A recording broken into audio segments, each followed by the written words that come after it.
ሰላም ውድ የዩቲዩብ አድማጭ ተከታታዮቻችን፣ እንደተለመደው ለእናንተ የሚሆኑ አንዳንድ አስገራሚ መረጃዎችንና ዜናዎችን ይዘንላችሁ ቀርበናል። በመቀጠልም ወደ አርዕስተ መረጃዎቻችን። ምርጡ አድራጊው ሳይንቲስት ሄማን በቀለ በሚኒሶታ 17 ጊዜ በጥይት ተመተው ከሞት የተረፉ ባልና ሚስት። ኢትዮጵያንን ከእርዳታ ተላቀው በራሳቸው ሰርተው እንዲለወጡ አሜሪካ አሳሰበች። አደባባይ የወጣው የኢትዮጵያውያን አትሌቶች ገበና። ከታላላቅ ኢትዮጵያውያን አትሌቶች ተርታ ትጠቀሳለች። በአንዳንዶች ዘንድ ደግሞ በአንድ ወቅት የሙያ አጋሯ በሆነው ቀነኒሳ በቀለ አማካኝነት አይዞሽ ገለቴ አይዞሽ በቃ በሚለው የማጽናኛ ቃል ትታወቃለች። ኦሎምፒክና የዓለም አትሌቲክስ ሻምፒዮናን ጨምሮ በታላላቅ ዓለም አቀፍ የውድድር መድረኮች አገሯን ወክላለች። አሁንም በመወዳደር ላይ ትገኛለች። ገለቴ ቡርቃ አትሌቷ ሰሞኑን ከግል ሕይወቷ ጋር ተያይዞ የሰጠችው መግለጫ በርካቶችን እያነጋገረ ይገኛል።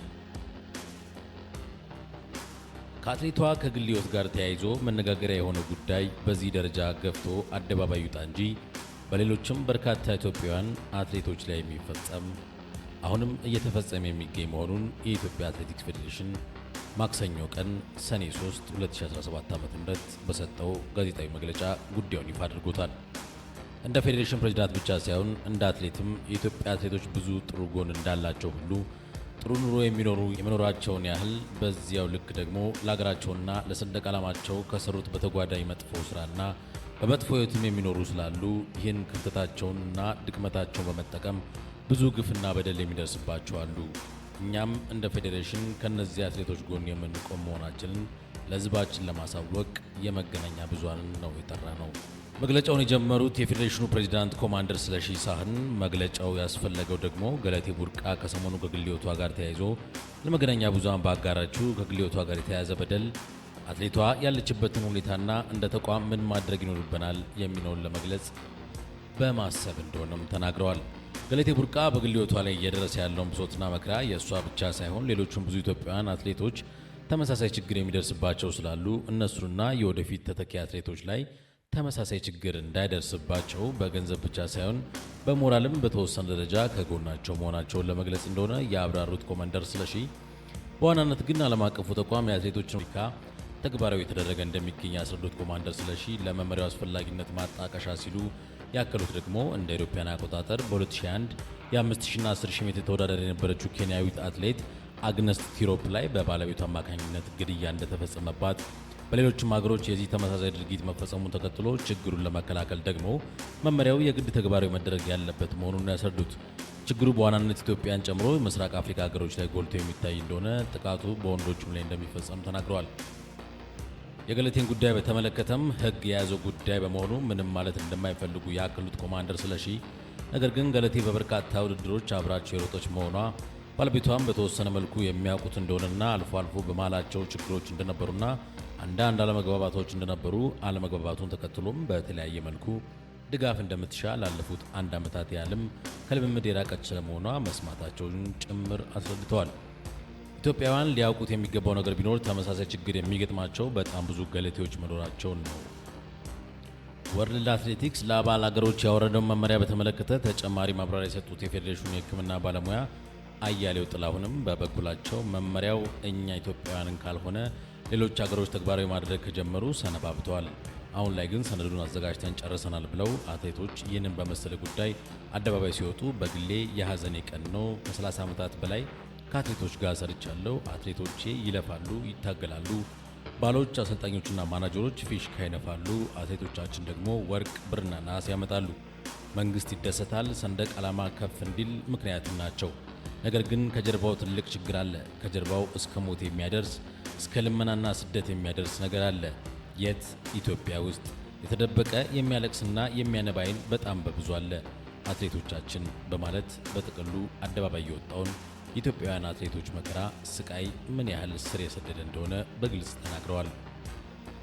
ወርልድ አትሌቲክስ ሁለንተናዊ ጥበቃ ለሴትም ለወንዱም አትሌት፣ ለአሰልጣኙም፣ ለማናጀሩም በተቃራኒው ደግሞ ከፌዴሬሽኑ ጀምሮ ወንጀል የሚሰሩትን የሚከታተል ዓለም ላይ ተግባራዊ የተደረገ ይገኛል የሚሉት የፌዴሬሽኑ ፕሬዝዳንት ሴፍ ጋርዲንግ ተግባራዊ መደረግ የጀመረው ደግሞ እንደ አውሮፓውያን አቆጣጠር ከ1923 ጀምሮ እንደሆነ መመሪያው በተለይም በዓለም አቀፉ ኦሎምፒክ ኮሚቴ በኩል ብዙ የተሄደበት መሆኑን፣ እኛስ ወደሚለው ስንመጣ ደግሞ አሁን ላይ ሰነድ አዘጋጅተን ያጠናቀቅንበት ገና ወደ ስራ ለመግባት እየሄዱ ስለመሆኑ ነው ያስረዱት። ከዚህ ጉዳይ ጋር ተያይዞ የፌዴሬሽኑ ምክትል ፕሬዝዳንት መሰረት ደፋር በበኩላቸው መግለጫው ከገለቴ ቡርቃ ጉዳይ ጋር የተገናኘ ይሁን እንጂ አትሌቷ በምን ሁኔታ ላይ እንደምትገኝ በመገናኛ ብዙሃን ከተናገረችው በላይ እንደሆነ ለእሷ ባለኝ ቅርበት አውቃለሁ። እዚህ ደረጃ ለመድረስ ብዙ ጥራና ግራ መሆኑ ይታወቃል። እኔ አሁን ላይ 3 ልጆች አሉኝ፣ እሷ ግን የላትም። ሴት ልጅ የመሮጫና የመውለጃ ጊዜ አላት። ጉዳዩን ከ2010 ዓ.ም ጀምሮ ነው የማውቀው። ወርልድ አትሌቲክስ አትሌቶች ላይ እየደረሰ ያለውን ጉዳትና ስቃይ በመረዳቱ በተለይም በአሁኑ ወቅት ዓለም አቀፍ የሆነ ሕግ አውጥቶ እየተገበረ ይገኛል። ይህ ሕግ በኢትዮጵያ ተግባራዊ እንዲደረግ እየሰራ እንገኛለን። በግሌ ወደ አትሌቲክስ ፌዴሬሽን እንድመጣ ያነሳሳኝም ይህ በሀገራችን አትሌቶች ላይ የሚደርሰውን ጉዳትና ጥቃት ለማስቆም ነው። ይህ ጉዳይ በይፋ ባይነገርም በወንዶቹም ላይ እንደሚፈጸም ጭምር ተናግራለች። በፌዴሬሽኑ አሰራር ችግሮች እንዳሉ የሚካድ ጉዳይ እንዳልሆነ የሚናገሩት የፌዴሬሽኑ ፕሬዝዳንት ችግሩ እጅግ በጣም ውስብስብና አስቸጋሪ ከመሆኑ አኳያ አሁን ያለው አመራር ነገሮችን ስርዓት ባለው አግባብ እንዲሄድ ለማድረግ ጥረት እንደሚያደርግ ተናግረዋል። የአሰልጣኞቹም ጉዳይ ቢሆን በዚሁ አግባብ እንደሚታይ ነው ያስረዱት። በአጠቃላይ ግን ፌዴሬሽኑ በሚባለው ልክ ጠንካራ መሰረት ላይ የተገነባ እንዳልሆነ፣ ብዙ ችግሮችና ክፍተቶች ያሉበት መሆኑን ግን አልሸሸጉም። በሚኔሶታ 17 ጊዜ በጥይት ተመተው ከሞት የተረፉት ባልና ሚስት ቅዳሜ ዕለት በተፈጸመው ጥቃት በ17 ጥይቶች ከተመቱ በኋላ የተረፉት ግለሰብ በሕይወት መትረፋችን በሚያስደንቅ ሁኔታ እድለኞች ነን ብለዋል። የግዛቱ ሴናተር ጆን ሆፍማን እናም ባለቤታቸው ይቬት ቅዳሜ ማለዳ በቤታቸው ሳሉ በጥይት የተደበደቡ ቢሆኑም በሕይወት ተርፈዋል። ከፍተኛ የዲሞክራቲክ ሕግ አውጪ የሆኑት ሜሊሳ ሆርትማን እና ባለቤታቸው ማርክ በጥይት ተመተው ተገድለዋል። ይቬት ሆፍማን በሰጡት መግለጫም እርሳቸውና ባለቤታቸው ጆን በሆርቲማንስ ሞት በጣም አዝናል ብለዋል። ፖሊስ በመልበስ ተጎጂዎችም በሚኒያፖሊስ በሚገኘው ቤታቸው ውስጥ ተኩሶ ያቆሰለው ግለሰብ ያመለጠ ቢሆንም አሁንም እየተፈለገ ነው። የሆፍማን መግለጫም በሚኒሶታ ሴናተር ኤሚ ክሎባውቸር ጋር የኢንስታግራም ገጽ ላይ ተጋርተዋል። ሆፍማን ጆን ከተደረገላቸው በርካታ ቀዶ ሕክምናዎች እያገገመና በደቂቃው ካለበት አስጨናቂ ሁኔታ ለመውጣት እየታገለ ነው። በ9 ጥይት ተመትተዋል። እኔ በ8 ጥይት ተመትቻለሁ። ሁለታችንም በሕይወት መትረፋችን በሚያስደንቅ ሁኔታ እድለኞች ያደርገናል። በሜሊሳና ማርክ ሞት እጅግ አዝነናል፣ ተጎድተናል። ስሜታችንን የምንገልጽበት ቃላት የለንም። እንደዚህ አይነት የፖለቲካ ጥላቻ መቼም ቦታ የለንም። ፖሊስ ጉዳዩ ጥቃቱን ስለፈጸመበት ምክንያት ያለው ነገር የለም። የሆፍማን የወንድ ልጅ ነኝ የሚል ግለሰብ የፌስቡክ ገጽ ላይ በግድያው ሙከራ ወቅት ይቬት ልጇን በማትረፍ በሰውነቷ መከላከሏ ተጽፏል። የልጇን ሕይወት ለማትረፍ ሰውነቷን እንደ ጋሻ ተጠቅማለች። ሚኒሶታ ስታር ትሪቡን እንደዘገበው ሆፕ የተባለች ሴት ልጁ በ20ዎቹ ዕድሜ ላይ የምትገኝ ሲሆን ስፒና ቢፌዳ የተባለ የህብረሰረሰር ህመም ተጠቂ ናት። ይህ ቀደም ሲል አባቷ ወደ ፖለቲካ እንዲገባ እንዳነሳሳው ገልጾ ነበር። እሁድ ዕለት ፖሊስ ከተጠርጣሪው ጋር ግንኙነት ያለው መኪና ከግድያው ቦታ 80 ኪሎ ሜትር ርቀት ላይ በሲቢሌይ ካውንቲ ማግኘቱን ተናግሯል።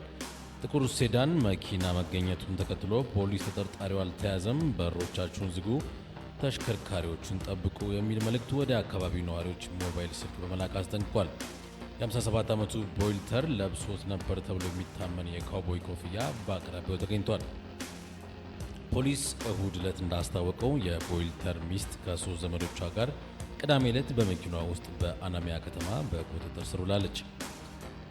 ጄኒ ቦይልተር ተባባሪ በመሆኗ ወደ እስር ቤት ሳትወሰድ መፈታቷን የሚኒሶታ የወንጀል መከላከል ቢሮ ባልደረባ ድሩ ኢቫንስ እሁድ አመሻሽ ላይ ተናግረዋል። ፖሊስ ፍለጋውን አስፍቶ እንደቀጠለ ቢሆንም ኤፍቢአይ ደግሞ ቦይልተርን በጣም በሚፈለግ ወንጀለኛ ዝርዝር ውስጥ አስፍሮ ያለበትን ለጠቆመ የ$50,000 ሽልማት ማዘጋጀቱን ገልጿል። ሁለቱም ጥቃት የደረሰባቸው የሕግ አውጪዎች የሚኒሶታ ዲሞክራቲክ ፓርቲ አባላት ናቸው። ባለስልጣናት እንደተናገሩ ተጠርጣሪው በተጠቀመበት ሌላ ተሽከርካሪ ውስጥ የሚኒሶታ ዲሞክራቲክ ፖለቲከኞች ስም የያዘ ዝርዝር አግኝተዋል። ክሎብ ቡቻር የተባሉት ፖለቲከኛ ለኤምቢሲ ኒውስ በግልጽ በፖለቲካ ጥላቻ የተነሳሳ ነው ሲሉ ተናግረዋል። ሪፐብሊካኑ ፕሬዚዳንት ዶናልድ ትራምፕ ጥቃቱን አስፈሪ መሆኑን እሁድ ዕለት ለኤቢሲ ኒውስ ተናግረዋል። ምርጡ አዳጊው ሳይንቲስት ሄማን በቀለ ታይም መጽሔት የዓመቱ ምርጥ ልጅ በሚል በፊት ገጹ አትሞታል። በርካታ ዓለም አቀፍ መገናኛ ብዙሃንም አዳጊው ሳይንቲስት በሚል ሰፊ የዘገባ ሽፋን ሰጥተውታል። ሄማን በቀለ ወንደሰን ሙሉ ስሙ ነው። በአዲስ አበባ የተወለደው ሄማን በ4 ዓመቱ ነበር ወደ አሜሪካ ቨርጂኒያ ከቤተሰቡ ጋር ያቀናው። እናቱ ወይዘሮ ሙሉመቤት ጌታቸው መምህር ሲሆኑ አባቱ ደግሞ በዩኤስአይዲ የሰው ሀብት ባለሙያ ናቸው። የሳይንስ ፍላጎቱ በልጅነቱ የጸረጸበት ሄማን ገና 7 ዓመት ሳይሞላው ነበር ቤት ውስጥ ያገኛቸውን ጎጂ ያልሆኑ ኬሚካሎች በማዋሃድ መመራመር የጀመረው። የመጀመሪያ ደረጃ ትምህርቱን በሮበርት ፎረስት የተከታተለው አዳጊው የሁለተኛ ደረጃ ትምህርቱን ደግሞ በካርተር ጂ ውድሰን እየተከታተለ ይገኛል። በትምህርት ቤቱ ላቦራቶሪዎች የተሻሻሉ እውቀቶችን እያገኘ ያደገው ሄማን በ11 ዓመቱ የቆዳ ካንሰር ላይ ያተኮረ ምርምርን ማድረግ እንደጀመረ ግለ ታሪኩ ያስረዳል። በኢትዮጵያ የሚያጋጥመው ለፀሐይ ብርሃን ጨረራ በስፋት የመጋለጥ ችግርን መገንዘቡ ለምርምር ሀሳቡ መነሻ እንደሆነው አዳጊው ሳይንቲስት ይገልጻል። ይህንን ችግር ለመፍታት ደግሞ በሳሙና መልክ የሚዘጋጅ ሕክምናን ተግባራዊ ለማድረግ የሚያስችል የምርምር ሀሳብ ነድፎ ወደ ሥራ መግባቱን ነው የሚያስረዳው። ሀሳቡንም 3M የወጣቶች ዓለም አቀፍ የሳይንስ ውድድር ላይ አቅርቦ እንደ አውሮፓውያን አቆጣጠር በ2023 ተቀባይነትን በማግኘቱ አሸናፊ መሆን ችሏል። ውድድሩን በማሸነፉም ለስራው የሚያግዙት ከፍተኛ ሳይንቲስቶችን አግኝቷል። በውድድሩ አሸናፊ በመሆኑም ያገኘው $25,000 ለቀጣይ ምርምር ስራዎቹ ያዋለው አዳጊው ጥረቱን በማጠናከርም የቆዳ ካንሰርን የሚያክም ሳሙና በማዘጋጀት ካንሰርን በማከም ረገድ ከፍተኛ ውጤት የታየበትን ምርምር አፍልቋል። ይህ ለቆዳ ካንሰር ሕክምና የሚውለው ሳሙና አቅምን ባገናዘበ መልኩ ለበርካቶች ተደራሽ ለማድረግ ዓላማ እንዳለው በአንድ ወቅት ለሲኤንኤን ተናግሯል። የ15 ዓመቱ ታዳጊ በምርምር ስራው አማካኝነት ለጀግና ወጣቶች የሚበረከተውን የግሎሪያ ባሮን ሽልማት አግኝቷል። የዓመቱ የአሜሪካ ምርጥ ታዳጊ ሳይንቲስት የሚል ስያሜም ተሰጥቶታል። በአሁኑ ወቅት በጆን ሆፕኪንስ ዩኒቨርሲቲ ተጨማሪ ምርምር እያደረገ ይገኛል። ሄማን ለምርምር ውጤቱ ለአሜሪካና የምግብ መድኃኒት አስተዳደር FDA እውቅና ማግኘትና እንደ አውሮፓውያን አቆጣጠር እስከ 2028 ድረስ ምርቱን በዓለም አቀፍ ደረጃ ለማሰራጨት የሚያስችል ለትርፍ ያልተቋቋመ ድርጅት ማቋቋምን አቅዶ እየሰራ ይገኛል።